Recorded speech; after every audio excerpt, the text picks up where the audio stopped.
Yesu asifiwe sana, mtazamaji wangu na msikilizaji wa Sibuka TV.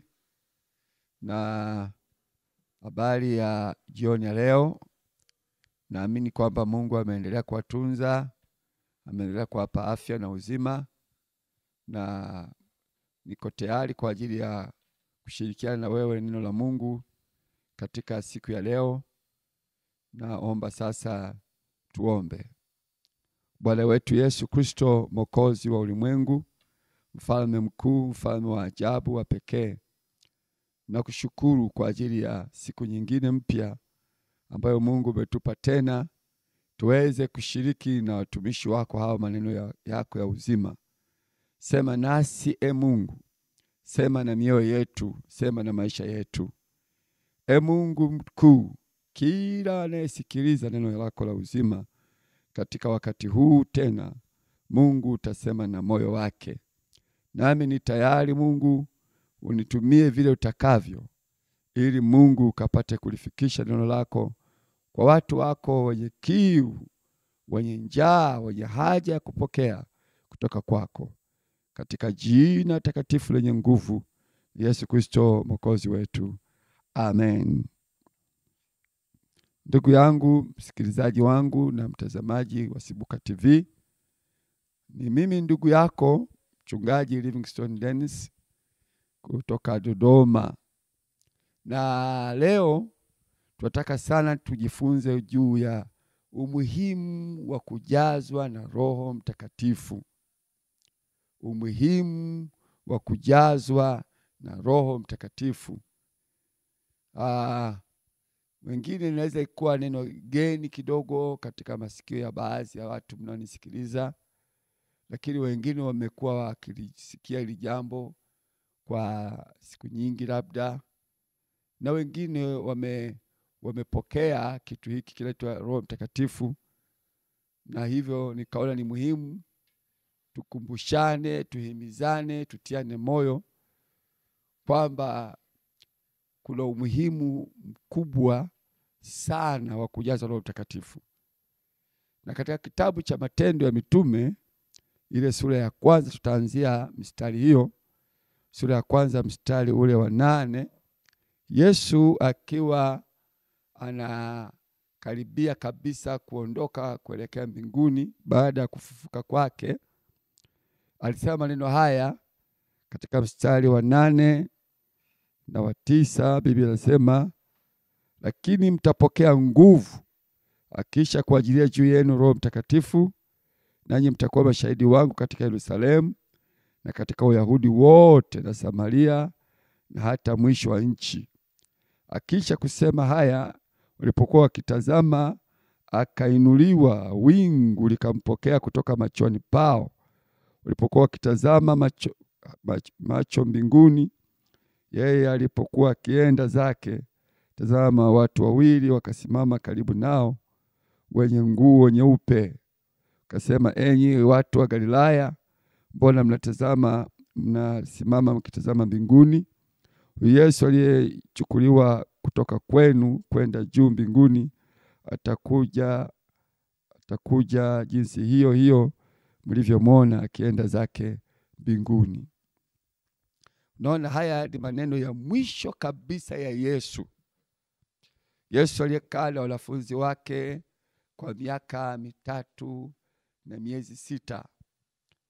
Na baada ya kuja duniani akazaliwa, akaishi, akakua katika miaka 30, na baadaye akaenda kubatizwa kwa Yohana Mbatizaji kule Jordan, akajazwa Roho Mtakatifu, akapanda nyikani kuomba kwa siku 40 usiku na mchana akiwa amefunga, na baadaye akashuka akaja kwenye mji aliolelewa pale Nazareti, akafungua kitabu cha Isaya, akasoma habari ya chuo cha Isaya, akasema habari ya Roho wa Bwana, akasema Roho wa Bwana juu yangu, amenitia mafuta kuhubiri maskini habari njema, niwatangazie wafungwa habari ya kufunguliwa kwao, na vipofu wapate kuona, kutangaza mwaka wa Bwana uliokubalika na siku ya kisasi cha Mungu wetu.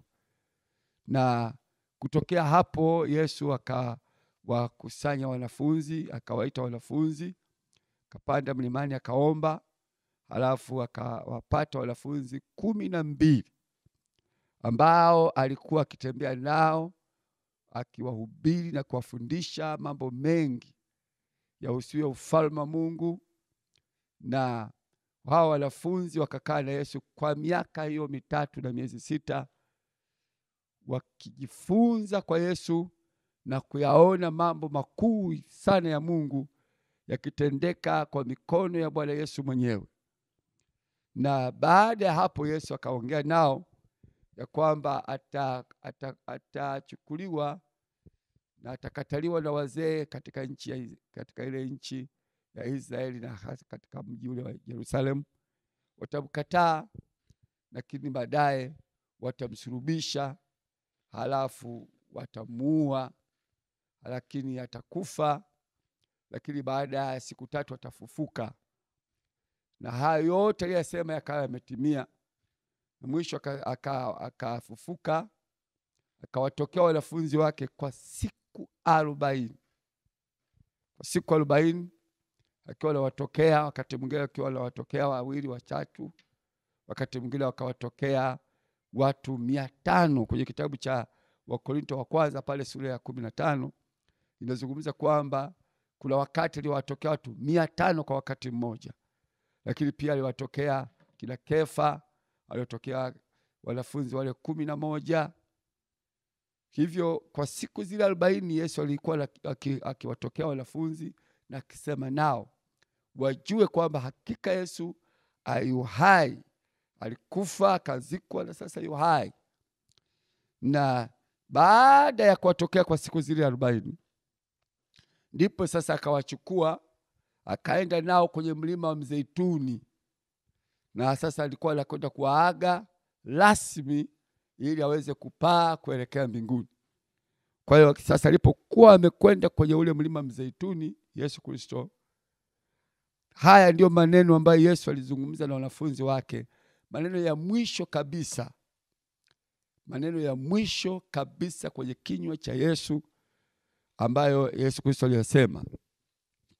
Kuna mambo mengi aliyasema hapo nyuma kuanzia ule mstari wa kwanza katika kitabu cha Matendo ya Mitume, lakini ya mwisho kabisa ndio haya katika ule mstari wa 8, anasema mtapokea nguvu akiisha kuajilia juu yenu Roho Mtakatifu, nanyi mtakuwa mashahidi wangu katika Yerusalemu na Uyahudi wote na Samaria na hata mwisho wa nchi.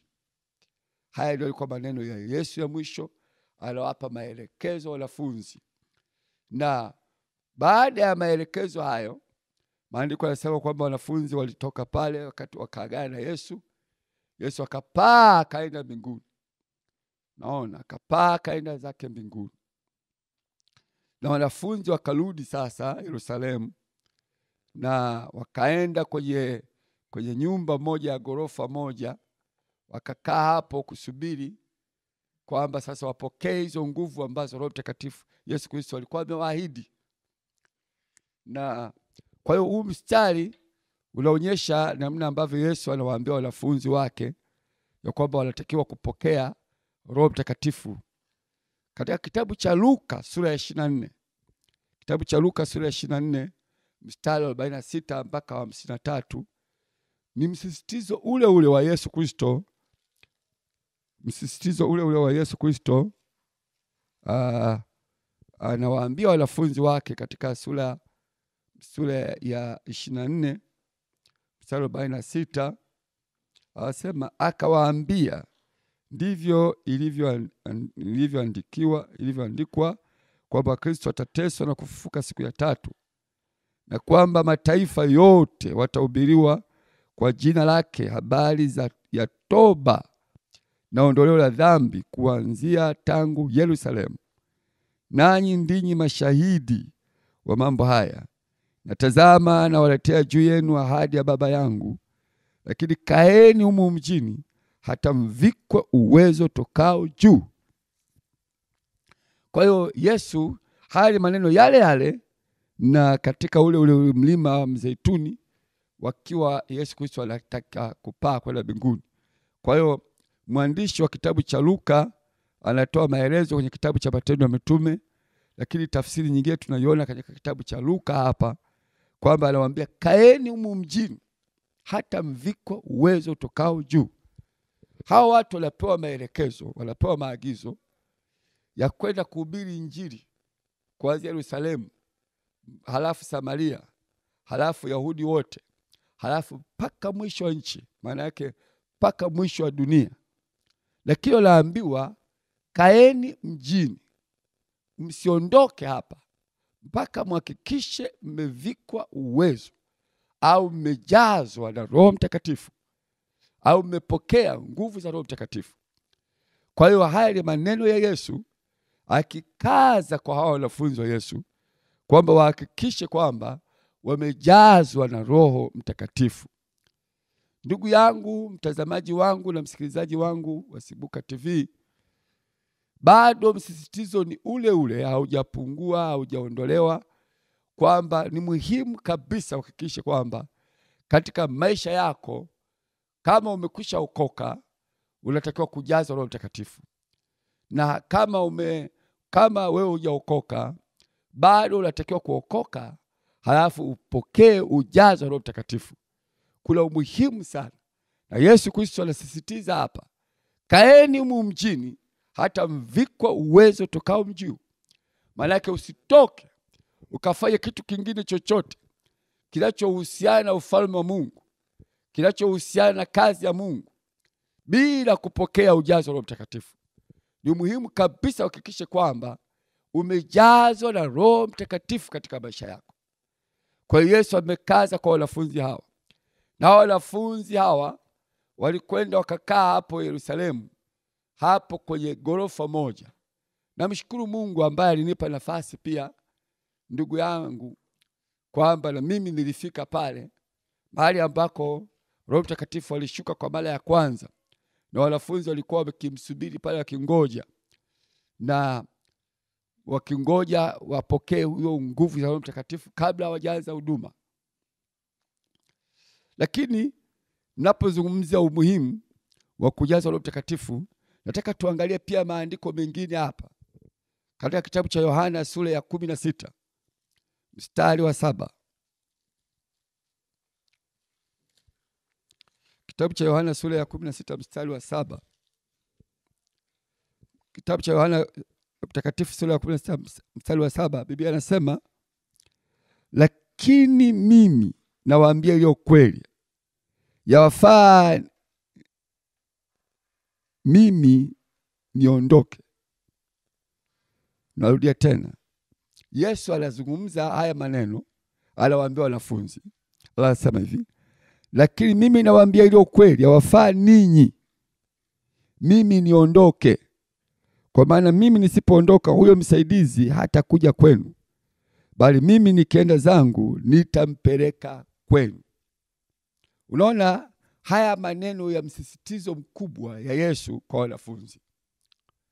Anawaambia wanafunzi wake kwamba yawafaa ninyi wanafunzi, yawafaa ninyi akina Petro, inawafaa ninyi akina Yohana, inawafaa ninyi mimi niondoke. Mimi nisipoondoka, huyo Roho Mtakatifu hata kuja kwenu. Lakini mimi nikiondoka, basi nitampeleka kwenu huyo Roho Mtakatifu. Hebu ona jinsi ambavyo Yesu anaona uzito na umuhimu wa Roho Mtakatifu kwa wanafunzi. Na mimi nadhani labda ningelikuwa mimi, labda wakati huo naambiwa haya maneno na Yesu, na labda kwa kutokujua ule umuhimu wa Roho Mtakatifu, labda ningesema hakuna sababu ya Yesu kuondoka. Mimi naona Yesu uendelee kuwepo, kwa sababu tunaona namna ambavyo umekuwa ukituhudumia. Tumeona namna ambavyo umekuwa mwalimu mwema ukitufundisha.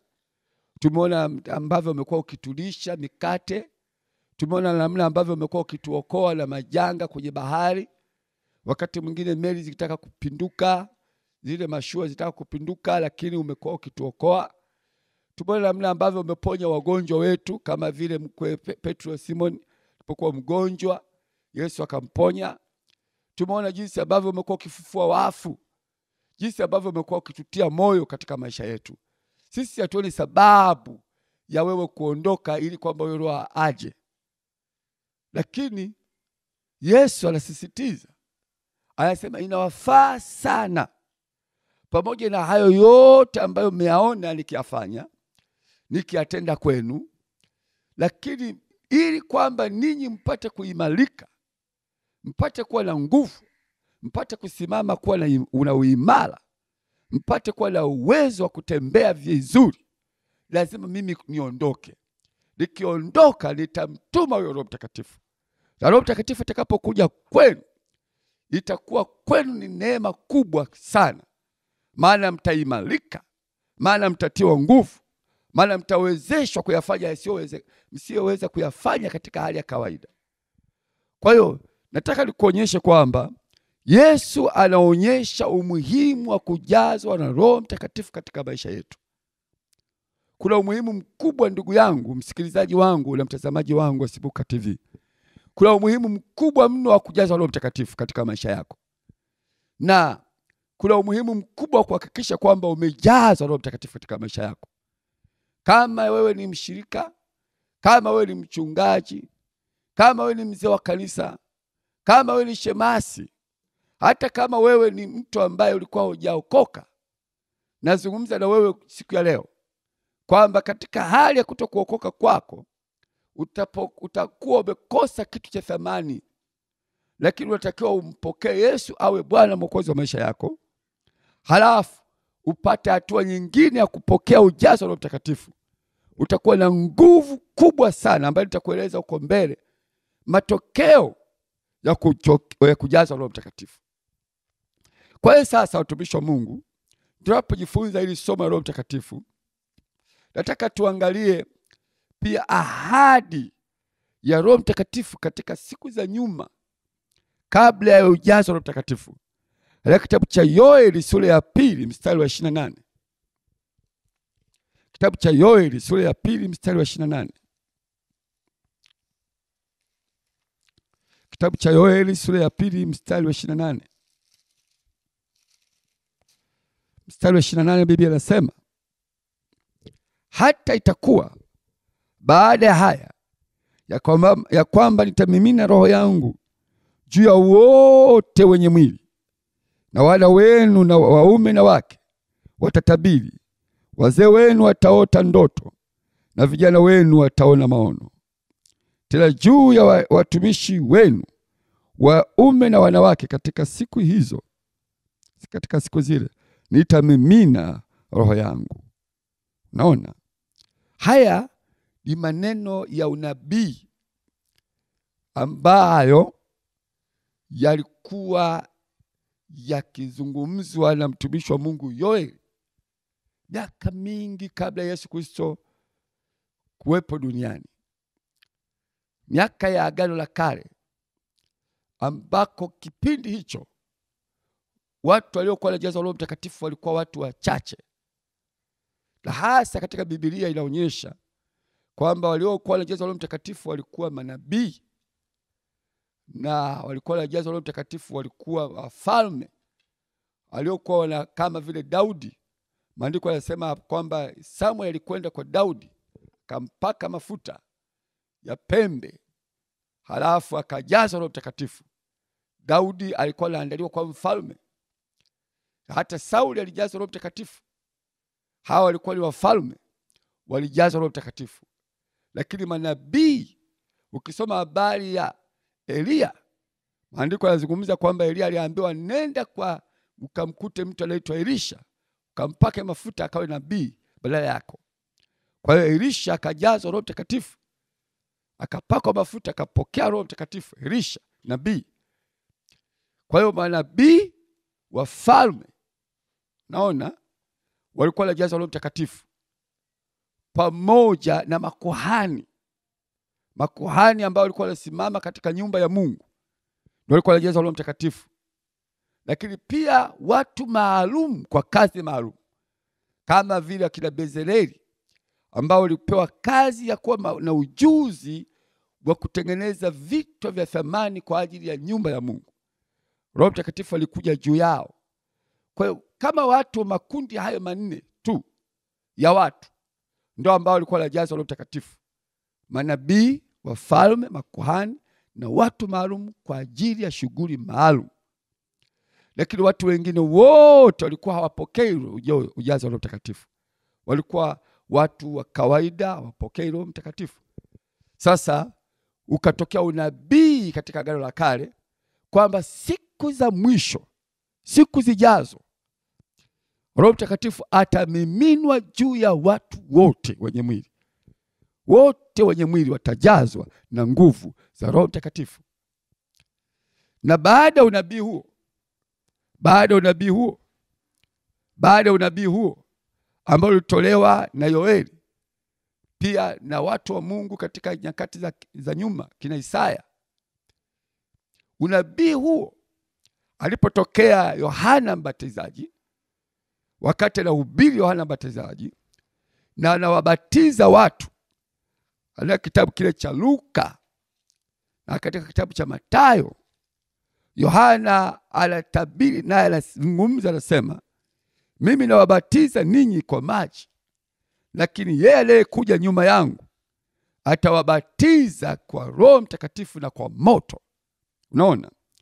Kwa hiyo Yohana wakati anabatiza watu alikuwa anaanza kueleza kwamba kile ambacho kilikuwa kinanenwa siku za nyuma, unabii ambao ulikuwa unatolewa siku za nyuma, sasa umekaribia kutokea. Yule ambaye atakuja kuwabatiza watu kwa Roho Mtakatifu yuko nyuma yangu hapa, anakuja atawabatiza kwa Roho Mtakatifu na kwa moto. Unaona?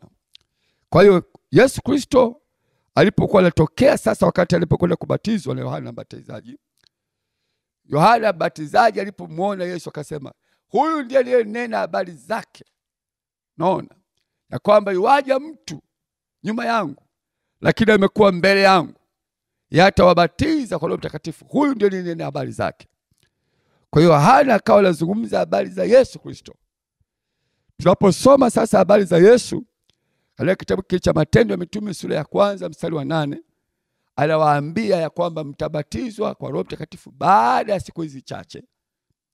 Unaona jinsi ambavyo muunganiko mkubwa kutokea kule Agano la Kale mpaka wakati wa Yohana mpaka Yesu Kristo mwenyewe anazungumza juu ya Roho Mtakatifu. Ona kwamba jambo hili ni jambo la muhimu sana na ni jambo kubwa mno na ni jambo la kuhitaji kuwa na shauku ya kutosha kwamba upokee ujazo wa Roho Mtakatifu katika maisha yako.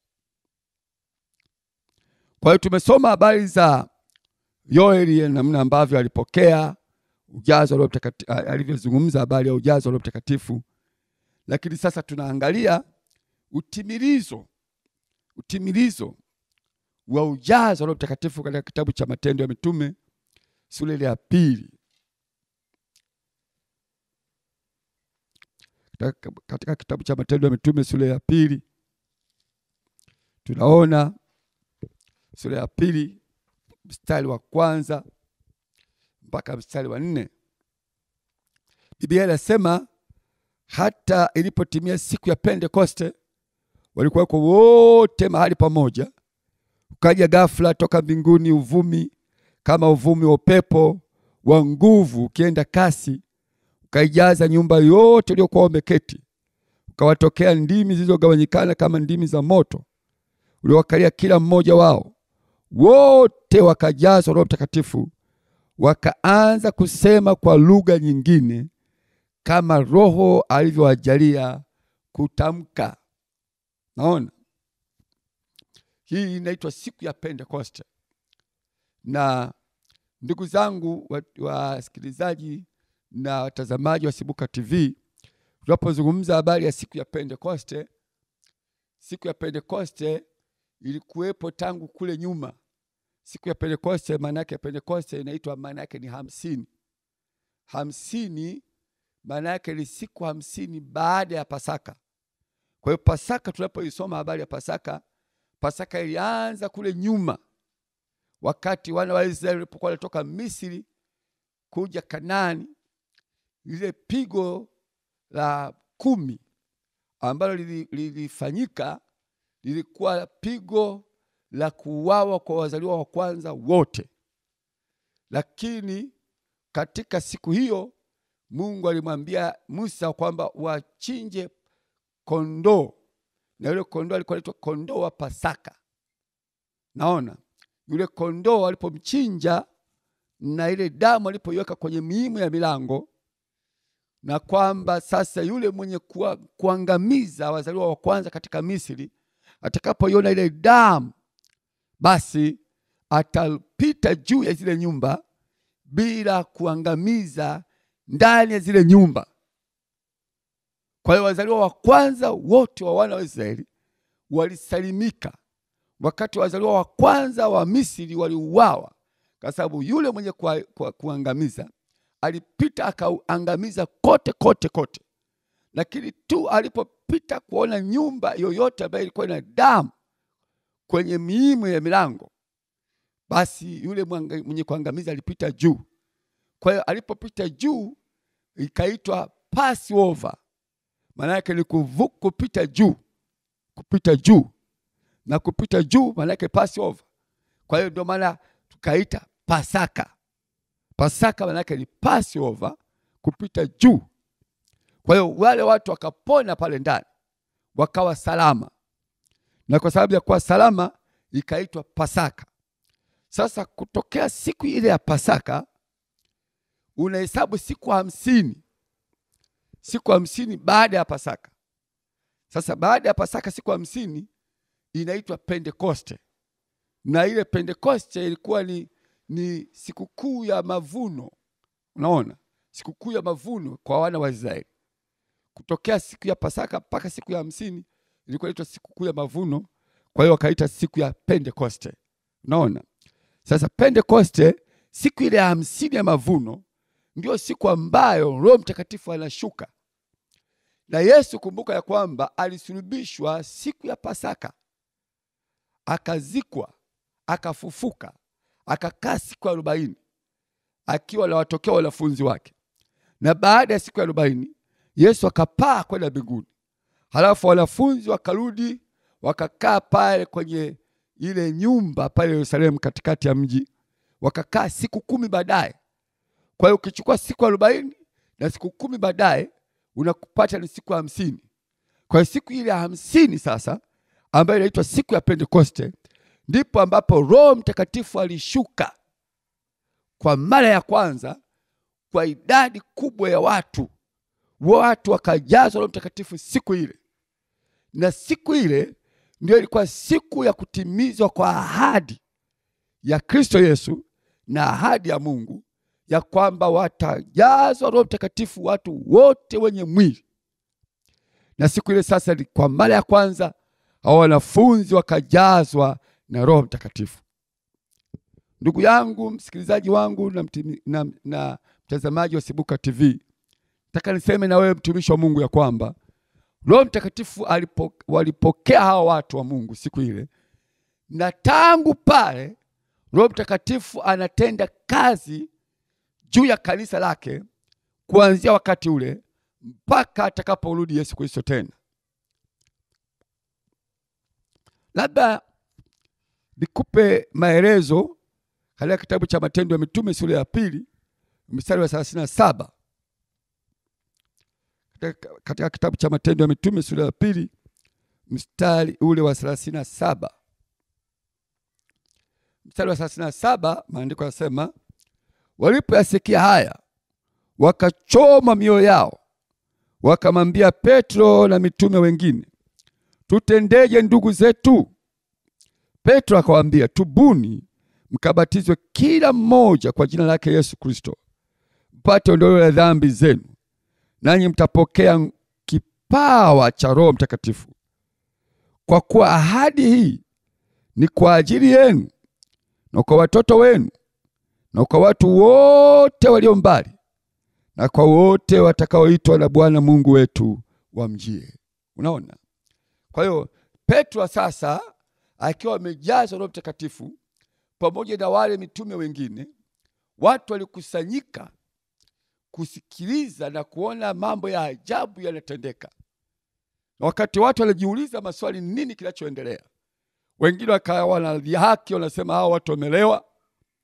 Wengine wakasema hichi, wengine wakasema hichi. Lakini Petro akasimama, akaanza kusema na watu wale kwamba msishangae kitu hiki kilichotokea.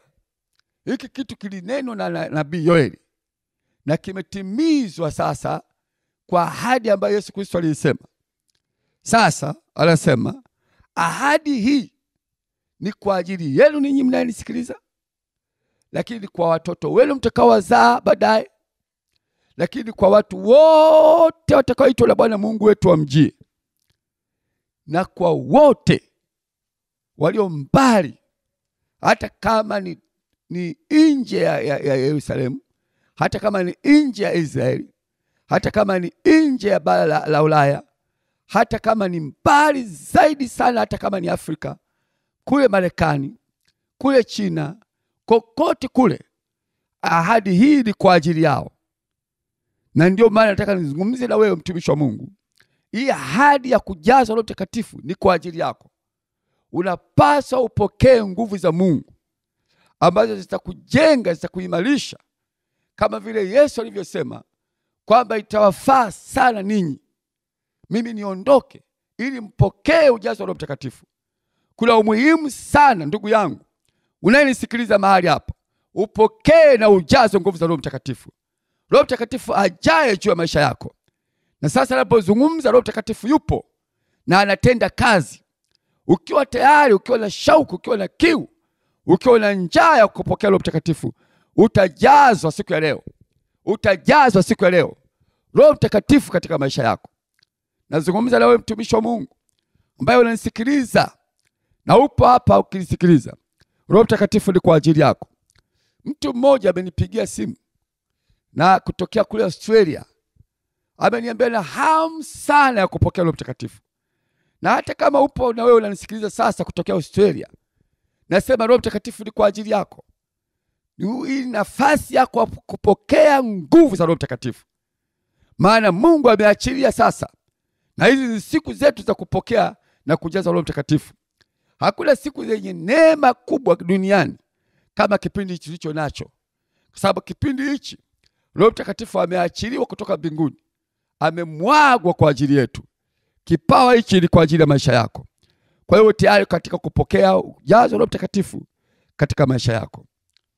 Wakati huu ninapozungumza na wewe, nataka nizungumze matokeo ya kujazwa Roho Mtakatifu.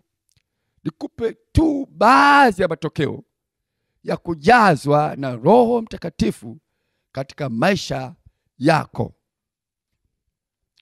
Kitu cha kwanza kitakachotokea katika maisha yako ukijazwa Roho Mtakatifu, utabadilishwa. Utabadilishwa. Utatengenezwa na Roho Mtakatifu kwa namna mpya. Katika kitabu cha Samueli sura ya 10, Samueli wa kwanza sura ya 10.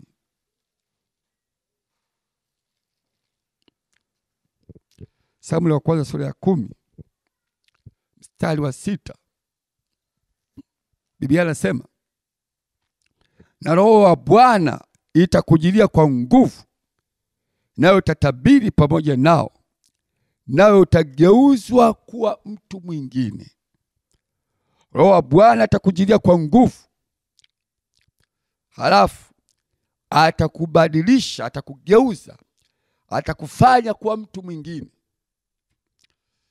Kuna mambo ambayo katika hali ya kawaida,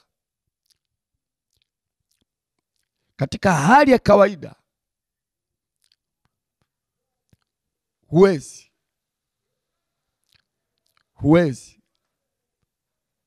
Mwili huu una namna ambayo unakuvuta katika mambo ya dhambi, unakuvuta katika mambo ya dunia, unakuvuta katika mambo ya kutokuyafanya mapenzi ya Mungu. Maandiko yanasema wazi kabisa ya kwamba mwili hauwezi kuyafanya mapenzi ya Mungu. Mwili.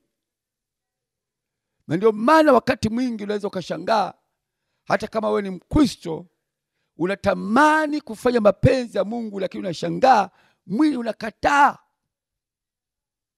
Paulo anasema wazi katika kitabu cha Warumi kwamba kila napojaribu kuyataka kuyafanya mapenzi ya Mungu, lakini napakutana na hali ya mwili ambayo inanizuia kuyafanya mapenzi ya Mungu. Katika kitabu cha Warumi kinasema wazi. Kitabu cha Warumi sura ya 8 anasema hivi: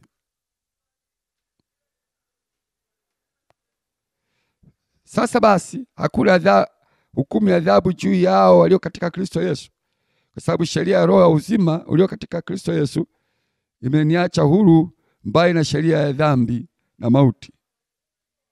Anasema maana yale yasiyowezekana kwa sheria, kwa vile ilivyo dhaifu kwa sababu ya mwili, Mungu kwa kumtuma mwanawe mwenyewe katika mfano wa mwili ulio wa dhambi, ni kwa sababu ya dhambi alihukumu dhambi katika mwili. Naona? Halafu anasema ili maagizo ya Torati yatimizwe ndani yetu sisi tusioenenda kwa kufuata mambo ya mwili, bali mambo ya roho. Kwa maana wale wafuatao mwili hawayafikiri mambo ya mwili, bali wale waifuatayo roho huyafikiri mambo ya roho. Kwa kuwa nia ya mwili ni mauti, bali nia ya roho ni uzima na amani. Kwa kuwa nia ya mwili ni mauti, bali nia ya roho ni uzima na amani. Kwa kuwa ile nia ya mwili ni uadui juu ya Mungu, kwa maana haitii sheria ya Mungu, wala haiwezi kutii. Wale wafuatao mwili hawawezi kumpendeza Mungu. Unasikia? Kwa hiyo tunaposoma maandiko haya yanaonyesha kwamba katika hali ya kawaida ya mwili huwezi kuyafanya mapenzi ya Mungu. Naona? Huwezi kuyafanya mapenzi ya Mungu. Katika hali kawaida, ukaishi maisha ya kawaida pasipo roho wa Mungu, ni ngumu sana kuyafanya mapenzi ya Mungu. Ndio maana unaweza kukuta mtu anasema kwamba yeye ni Mkristo, lakini bado ukimfuatilia unamkuta ana maisha kama ya watu wengine ambao hawajawa Wakristo au hawajawaitwa watu wa Mungu. Ana maisha tu ya kawaida. Na mtu mwingine anaweza kutamani kabisa kuyafanya mapenzi ya Mungu, lakini anakuta anashindwa kufanya kwa sababu mwili una nguvu ya kumvuta kutenda mambo ya mwilini. Sasa roho wa uzima ana nguvu ya kukubadilisha na kukufanya kwa mtu mwingine. Katika kitabu cha Galatia pale sura ya 5. Kitabu cha Galatia sura ya 5 mstari wa 16. Sikiliza. Sasa basi enendeni kwa roho. Unaona pale roho iko herufi kubwa, maana yake anazungumza habari ya Roho Mtakatifu. Anasema basi enendeni kwa roho, wala hamtatimiza kamwe tamaa za mwili. Kwa sababu mwili utamani ukishindana na roho, na roho kushindana na mwili. Kwa maana hizi zimepingana, hata hamwezi kufanya mnayoyataka. Unaona? Unapoishi nje ya Roho Mtakatifu utaendelea kuyafanya mapenzi ya mwili. Lakini ukijaa Roho Mtakatifu, ukakaa katika nguvu za Mungu za Roho Mtakatifu, kamwe, maandiko yanasema kamwe hautafanya mapenzi ya mwili. Narudia tena. Anasema basi nasema enendeni kwa roho, wala hamtatimiza kamwe tamaa za mwili. Anaposema kamwe, maana yake anazungumza kabisa. Wewe ambaye unashindana na mwili, unaona mambo kwenye mwili yanakusumbua, yanakutesa, unashindwa kuyafanya mapenzi ya Mungu, unaona unavutwa katika mambo ya mwili. Ukienenda katika roho, ukimruhusu Roho Mtakatifu ndani ya maisha yako, ukiruhusu nguvu za Mungu zitende kazi ndani ya maisha yako, huwezi kutimiza kamwe. Unaona? Utakuwa na nguvu ya kusimama katika kuyafanya mapenzi ya Mungu. Unaona umuhimu huu? Ukisoma maandiko yanasema hivi, kwa sababu mwili, mstari wa 17, utamani ukishindana na roho, na roho kushindana na mwili, kwa maana hizi zimepingana hata muwezi kufanya mnayoyataka. Lakini mkiongozwa roho, hampo chini ya sheria. Unaona? Sasa basi matendo ya mwili ni dhahiri, ndio haya: uasherati, uchafu, ufisadi, ibada ya sanamu, uchawi, uadui, ugomvi, wivu, hasira, fitina, faraka, uzushi, usuda, ulevi, ulafi na mambo yanayofanana na hayo. Na katika hayo nawaambia mapema, kama nilivyokwisha kuambia, ya kwamba watu watendao mambo ya jinsi hiyo hawataurithi ufalme wa Mungu. Unaona? Kwa hiyo sasa, usipokaa katika nguvu za Roho Mtakatifu, hivi viashiria vya mambo haya vitaanza kuonekana katika maisha yako. Unaona? Na ukifuatilia haya hivi vitu, wadui, wivu, hasira, unaweza kukuta vila kusumbua katika maisha. Naona ukawa mtu mwenye wivu, pamoja na kwamba unasema unampenda Mungu, unaweza ukawa ni mtu mwenye uadui kati ya ndugu yako na ndugu yako. Unaweza kuwa mtu wa fitina, unaweza kuwa mtu wa ulevi, unaweza kuwa mtu wa ugomvi. Unaona? Vitu hivyo vikawa viko ndani vya sheria vya namna hiyo, vila kusumbua katika maisha. Kwa nini vila kusumbua? Hujamruhusu Roho Mtakatifu kikamilifu katika maisha yako. Lazima ukubali ujazo na Roho Mtakatifu. Nguvu ya Mungu ije juu yako, ikufunike, ugeuze kwa mtu mwingine. Vinginevyo maandiko yanasema watu watendayo matendo kama haya hawataurithi ufalme wa Mungu. Ndugu yangu, mtazamaji wangu na msikilizaji wangu, hebu angalia haya maneno yaliyozungumzwa hapa. Je, katika maisha yako havipo vitu hivi? Si lazima vipo vyote hivi ninavyovisoma hapa, lakini kimoja wapo kati haya ambayo nimesoma hapa haya kusumbui katika maisha yako. Sasa dawa yake ni Roho Mtakatifu juu yako. Ukijazwa Roho Mtakatifu, Biblia inasema hivi, lakini tunda la Roho ni upendo, furaha, amani, uvumilivu, utu wema, fadhili. Unaona? Uaminifu, upole, kiasi. Unaona? Ukijazwa Roho Mtakatifu, Roho Mtakatifu ataanza kutoa matunda yake ndani ya maisha yako. Unaona? Kwa hiyo ni muhimu sana, ndugu yangu, msikilizaji wangu na mtazamaji wa Sibuka TV, ni muhimu kuhakikisha katika maisha yako umejazwa na Roho Mtakatifu na umefurika nguvu za Mungu. Usitembee ukiwa debe tupu. Usitembee ukiwa mkavu. Usitembee ukiwa unasema niliwahi kujazwa Roho Mtakatifu huko nyuma na baadaye imepotea. Unatakiwa kuhakikisha katika maisha yako siku zote umejazwa na Roho Mtakatifu. Na ili kwamba uwe umejazwa Roho Mtakatifu, lazima uwe mtu wa maombi. Roho Mtakatifu chakula chake ni maombi. Uwe mtu wa maombi, unakaa katika maombi, unadumu katika maombi. Maisha yako ni maisha ya maombi, na Roho Mtakatifu atakuwa anakaa ndani yako siku zote. Kwa hiyo ni muhimu kabisa. Vinginevyo unaweza ukawa, Biblia inasema kwamba si wote waliitao Bwana Bwana watakaoingia mbinguni. Unaweza kumuita Bwana, ukahubiri habari za Yesu, ukafanya mambo mengi kwa ajili ya Mungu, lakini ukakosa kuingia mbinguni kwa sababu hujampa nafasi Roho Mtakatifu. Na ndio maana Yesu alisema inawafaa sana ninyi mimi niondoke, maana nisipoondoka huyo Roho Mtakatifu hatakuja kwenu. Kwa ndio maana nakuonyesha kwamba kuna umuhimu mkubwa wa kujazwa Roho Mtakatifu. Nazungumza na wewe ndugu yangu, msikilizaji wangu, nataka uchukue jambo kwa uzito wake, na ikiwezekana leo anza kutafuta kwa kiu kubwa ya kujazwa Roho Mtakatifu. Na hata ninapozungumza na wewe hapa, Roho Mtakatifu yupo anatenda kazi. Utapokea ujazo wa Roho Mtakatifu hata hapo ikiwa utakuwa na kiu ya kujazwa na Roho Mtakatifu. Jambo la pili, matokeo ya pili ya kujazwa Roho Mtakatifu. Unapokuwa umejazwa Roho Mtakatifu, Roho Mtakatifu atakuwezesha uwe na uwezo wa kuvunja, wa kuharibu, wa kubomoa nguvu za shetani na kazi za shetani. Katika kitabu cha Zakaria sura ile ya 4.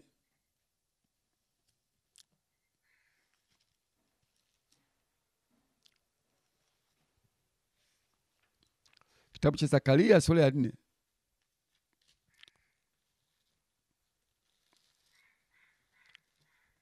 Kitabu cha Zakaria sura ya 4. Kitabu cha Zakaria sura ya 4 na mstari wa 6. Zakaria sura ya 4 mstari wa 6 asema, akajibu akaniambia akisema, hili ndio neno langu, hili ndio neno la Bwana kwa Zerubabeli kusema, si kwa uwezo wala si kwa nguvu, bali kwa roho yangu, asema Bwana wa majeshi. Nani wewe, mlima mkubwa? Mbele ya Zerubabeli utakuwa nchi tambarare, naye atalileta lile jiwe la kuweka juu kabisa, pamoja na vigeregere vya neema ilikalie. Naona ukijazwa Roho Mtakatifu utakuwa na nguvu za kuharibu, za kuteketeza, za kubomoa, za kuvunja kazi za shetani juu ya maisha yako. Shetani hatakuwa na nguvu juu yako, kwa sababu Roho Mtakatifu atakuwa juu yako. Maandiko yanasema hapa, si kwa uwezo wa kibinadamu wala si kwa nguvu za kibinadamu, bali ni kwa Roho wa Bwana. Anasema hata kama ni mlima mkubwa mbele yako, hata kama ni mlima mkubwa, shetani ameinuka kiasi gani, lakini ukiwa umejaa Roho Mtakatifu, huo mlima utayeyuka, utakuwa kama tambalale, utayeyuka mbele yako. Kazi za shetani zitabomoka, kazi za ibilisi zitavunjwa, kwa sababu ya nguvu ya Mungu iliyo juu ya maisha yako. Kwa hiyo unapaswa kuhakikisha katika maisha yako umejazwa Roho Mtakatifu. Tunatembea katika ulimwengu ambao umejaa mapepo, umejaa nguvu za shetani, umejaa nguvu za giza, umejaa wachawi, umejaa vitu mbalimbali vinavyosimama kinyume na wewe, vinakupinga, vinapinga maendeleo yako, vinapinga maisha yako, vinapinga hali yako ya kiuchumi. Kuna mamlaka za shetani zinazotenda kazi duniani, lakini kwa Roho Mtakatifu hizo kazi zitayeyuka, zitavunjwa, zitaharibiwa, mradi tu umejaa nguvu za Roho Mtakatifu. Ukijaa nguvu za Roho Mtakatifu, utakuwa na uwezo juu ya nguvu za shetani. Utaharibu mamlaka za shetani, utabomoa, kama alivyomwambia Yeremia, nimekupa uwezo wa kubomoa, katika kitabu cha Yeremia ile sura ile ya 1. Anasema mstari wa 7, anasema, lakini Bwana akaniambia, usiseme mimi ni mtoto, maana utakwenda kila mahali nitakapokutuma kwake, nawe utasema kila neno nitakalokuamuru. Usiogope kwa sababu ya hao, maana mimi ni pamoja nawe nikuokoe, asema Bwana. Ndipo Bwana akaunyoosha mkono wake, akaligusa kinywa changu. Bwana akaniambia, tazama, nimetia maneno yangu kinywani mwako. Ngali nimekuweka leo juu ya mataifa, juu ya falme, ili kung'oa, ili kubomoa, ili kuharibu na kuangamiza, ili kujenga na kupanda ufalme wa Mungu. Unakuwa na uwezo wa kubomoa na kuharibu na kuangamiza kwa sababu ya Roho Mtakatifu aliye juu yako. Roho Mtakatifu atakupa uwezo wa ajabu sana. Ukisoma habari za mtu anaitwa Samson, maandiko yanasema kwamba Samson alikuwa juu yake. Hata walipomjia watu 1000 kutaka kumkamata, Samson aliwapiga watu 1000, kwa sababu Roho Mtakatifu alikuwa juu ya Samson. Na wale watu 1000 wakaharibiwa wote, wakaangamizwa kwa mikono ya Samson na kwa Roho wa Mungu aliyekuwa juu yake. Hata walipomfungia kwenye geti la mji, maandiko yanasema Samson alinyanyuka usiku, akaenda kavunja geti la mji, na akalishika ile geti, akalibeba, akalitupa juu ya kimlima, halafu akaondoka zake.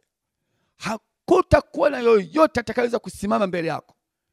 Hakutakuwa na pepo atakayeweza kusimama mbele yako. Hakutakuwa na mchawi atakayesimama mbele yako.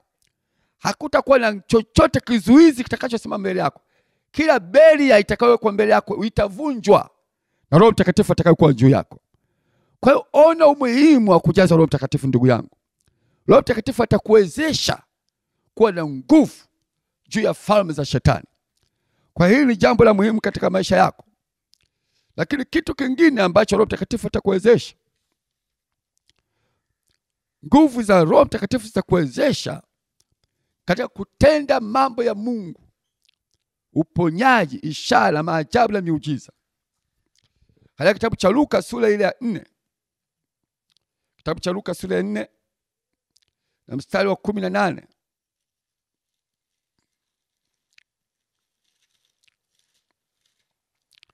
Kitabu cha Luka sura ya 4 mstari wa 18. Biblia inasema hivi: Roho wa Bwana yu juu yangu, kwa maana amenitia mafuta kuwahubiri maskini habari njema. Amenituma kuwatangazia wafungwa kufunguliwa kwao, na vipofu kupata kuona tena, kuacha huru waliosetwa, na kutangaza mwaka wa Bwana uliokubaliwa. Roho wa Bwana akisha kuwa juu yako, unaweza kuhubiri habari njema za ufalme wa Mungu. Utakuwa na uwezo sasa wa kupeleka ushuhuda, kama Yesu alivyosema ya kwamba mtapokea nguvu akisha kwa ajili ya juu yenu, nanyi mtakuwa mashahidi wangu kuanzia Yerusalemu, Samaria, hata mwisho wa nchi. Huwezi kuwa na ushuhuda na nguvu ya kuhubiri watu habari za Yesu kama hauna Roho Mtakatifu. Lakini ukisha kuwa na Roho Mtakatifu, anasema kwa maana amenitia mafuta ni wahubiri maskini habari njema. Utahubiri habari njema kwa watu. Utawahubiri watu habari ya wokovu. Utahubiri watu habari ya uzima. Utakuwa na uwezo wa kuambia watu wengine, utakuwa na ushuhuda. Roho Mtakatifu atakuwezesha kuwa na ushuhuda. Lakini haitaishia hapo tu. Maandiko yanasema ya kwamba amenituma kuwatangazia wafungwa habari ya kufunguliwa kwao. Utakuwa na uwezo wa kuwafungua watu wengine. Kuna watu wamefungwa na vifungo mbalimbali. Vifungo vya maskini, vifungo vya magonjwa, vifungo vya mateso mbalimbali. Bwana atakupa nguvu kupitia Roho Mtakatifu, watu watafunguliwa. Lakini pia utawawekea mikono juu wagonjwa, vipofu watapata kuona, viziwi watasikia. Unaona? Wagonjwa watafunguliwa, wafu watafufuka.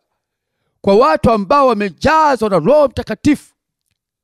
Ndugu zangu watumishi wa Mungu, mnanisikiliza, una muhimu mkubwa sana wa kujaza Roho Mtakatifu. Tunapoona dunia leo inalia, tunapoona watu wanahangaika, watu wana mateso, wana magonjwa hayasiyopona, watu wana mateso, wana nguvu za giza zinawasumbua, wanatafuta msaada, wengine wanaenda kwa waganga wa kienyeji, wanaliwa pesa zao.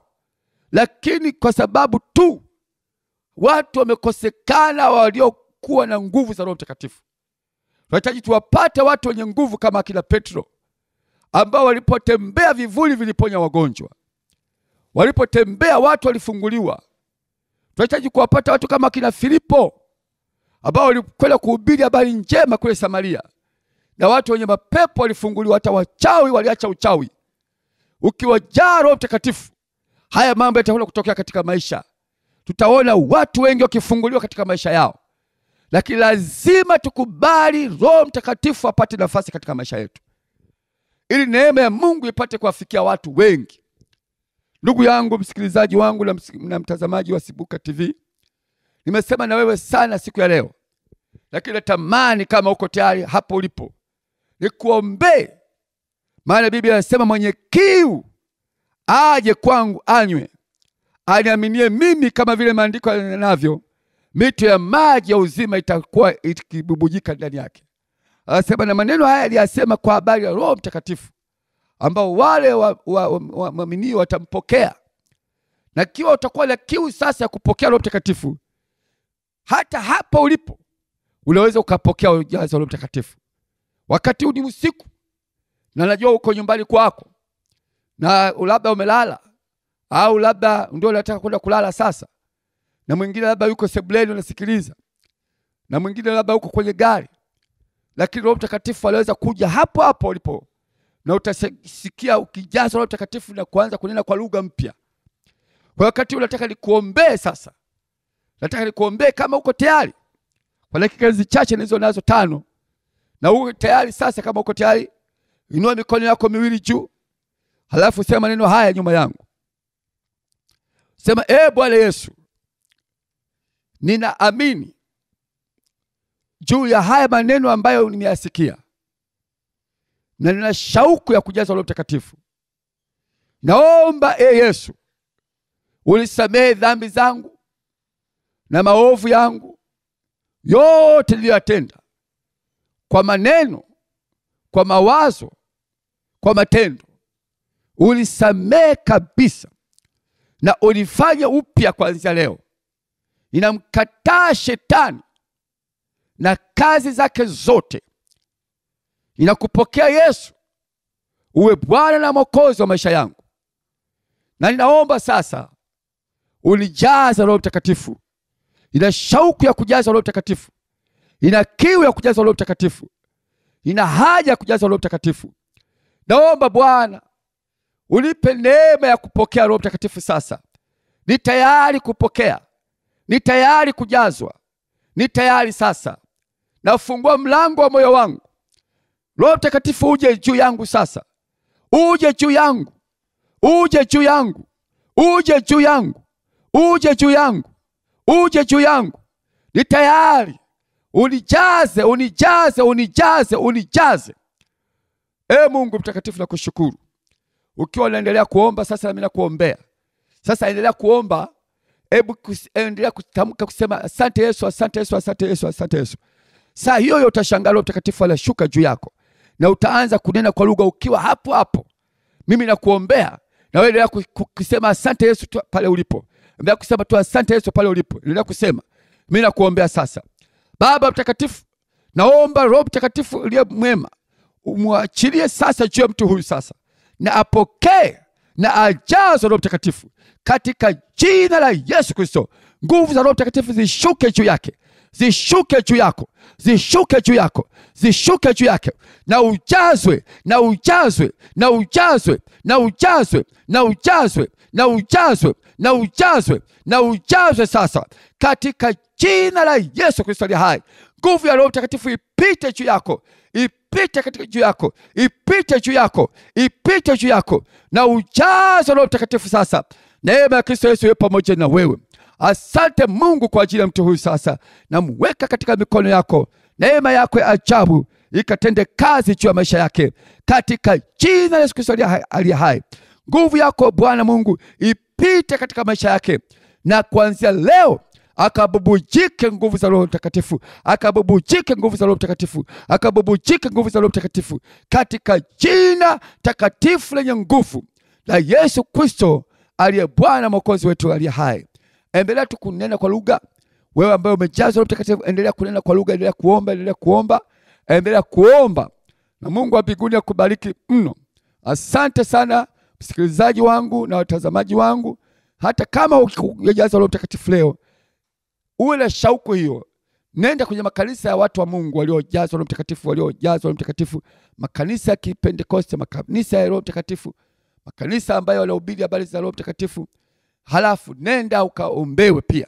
Lakini endelea pia wewe mwingine kuendelea kuomba hapa nyumbani kwako. Utashangaa hata ukiwa nyumbani utapokea Roho Mtakatifu. Lakini Baada ya hapo, tafuta kanisa la watu wa Mungu waliojaa Roho Mtakatifu ili uendelee kuchochea hizo karama ya Roho Mtakatifu katika maisha yako.